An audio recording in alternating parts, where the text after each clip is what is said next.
Sawadee ka. Welcome to Hot Thai Kitchen. When I was a kid, my nanny used to ask me, what do you want for dinner? And about 70% of the time, I would tell her, pat tua phak yao, which is what we are making today. Now, pat means to stir fry, and tua phak yao is long beans. So it's a simple stir fry of long beans. And I wanted to share this recipe with you because beyond the fact that it's really meaningful to me, it's also super easy. It's great for when you just have no idea what else to do for dinner, have no time, or it's also a great side dish to go with any kind of meal, whether it's Thai or not Thai. So let's get started. So I've got here some long beans. So what we're gonna do is cut them into 2-inch pieces. Now, if you don't have long beans, this recipe works great with regular green beans, or I prefer the French beans, which are just a little bit thinner. I like to do it on a bias, so it just looks nicer on a plate, and I just add an angle like this.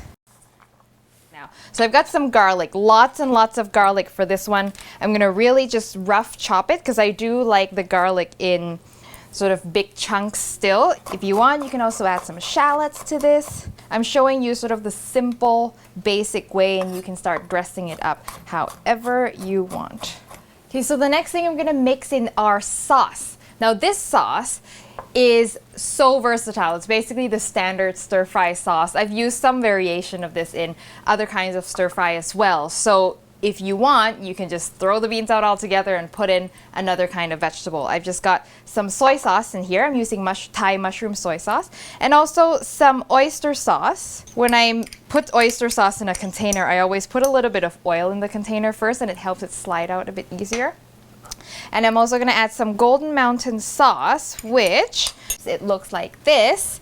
And it's just a different kind of soy sauce with slightly different flavor. You can also use Maggi seasoning and we'll have the same kind of effect. If not, you can just substitute more soy sauce. Optional ingredient, I'm going to add some shrimp tamale. Now, shrimp tamale, in English, it'll say shrimp paste with soybean oil.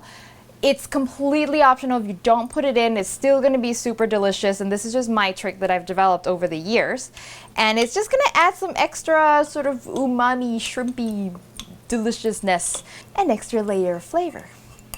So mix that up so it's ready to go when we go to cook it. And my secret ingredient.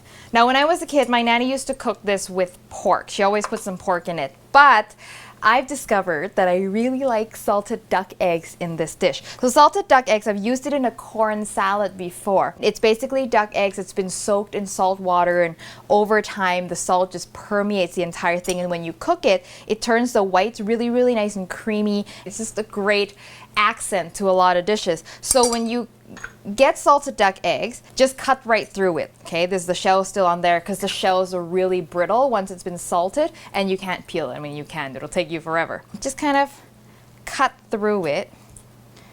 Just make chunks, kind of like, you know, avocado. Scoop it out from the shell. So what I'm going to do with this one is I'm going to save it, cut it nicely, and then put it on top as a garnish. So I'm only just going to chunk this one.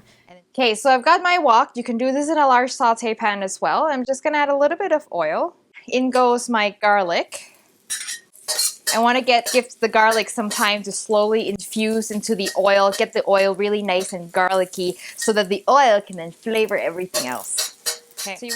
So once the garlic's starting to turn golden brown like it is now, go in with your beans. I'll give it a quick toss, and then what I'm gonna do is I'm gonna add a splash of water to sort of give the beans some steam. Oh, because without steam, the beans will have a really hard time to cook. So now I'm gonna go in with all my sauce mixture, my white pepper. I like a lot of white pepper. I think you know that by now. And then I'm also going to cut all the saltiness, which we just added, by a little bit of sugar. And especially if I'm gonna add salted eggs to this, I wanna make sure that there's enough sweetness, subtle sweetness, to balance out the salty bursts of the salted eggs. And now is the point where you're just gonna keep cooking it, stirring it frequently for about 2 minutes until it's done to your liking. For some things, I like really sort of crisp, undercooked-ish vegetables. But for this one, I like it to still be a bit crunchy, but for the most part, I like it to be nice and tender. You don't have to stir it all the time. You can let it hang out for a few seconds and then go back and serve it. Now imagine replacing the standard roasted green beans at, Thanksgiving or Christmas table or whatever it is with this Thai one. How exciting. See how my sauce is dried up noticeably. At this point, I can choose to add a little bit more liquid or not.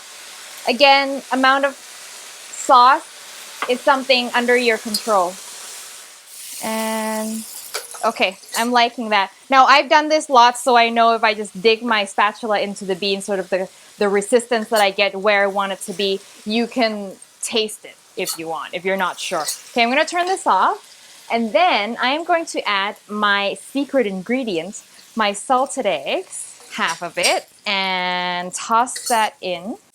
And if you buy salted eggs and it doesn't look on the inside like this one, that's okay, because sometimes the yolk isn't quite as orange, sometimes the whites aren't as salty. There you go, that's a beautiful side dish, super easy, that you can serve anytime. Let's plate it up. Now, when I was growing up, this dish actually had quite a bit of sauce pooling on it, but over the years, I've just experimented with different ways of serving this, and actually like it a bit tight, because then the sauce really coats the beans, and the beans are really flavorful. But if you like a lot of sauce that can be poured over your rice, you might want to just add a little more water. That looks good, and the creaminess of the egg yolk of the salted egg and the shrimp paste just helps sort of make the sauce a lot more luscious and get the beans looking really shiny.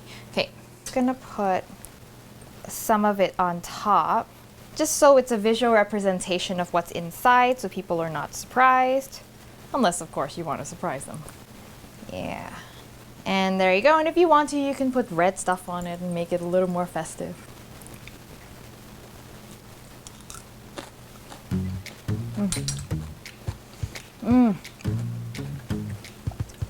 I'm so happy to be sharing this dish with you. Like, it just is really the epitome of my memory of what home-cooked Thai meal is all about. Simplicity, well-balanced flavors, and the salted egg is sort of my addition that has really made this dish mine, and it kind of represents the growth of my culinary journey. The egg is really nice and creamy. It's a salty burst between every bite. It's just so good with some white rice. So I hope this dish finds a spot on your table one of these days. And when it does, make sure you take a photo and send it to me, either through Facebook, Twitter, or Instagram, and the recipe, as always, on hotthaikitchen.com. And click to subscribe if you enjoy the show so I can keep doing these shows for you. And I will see you next time for your next delicious Thai meal.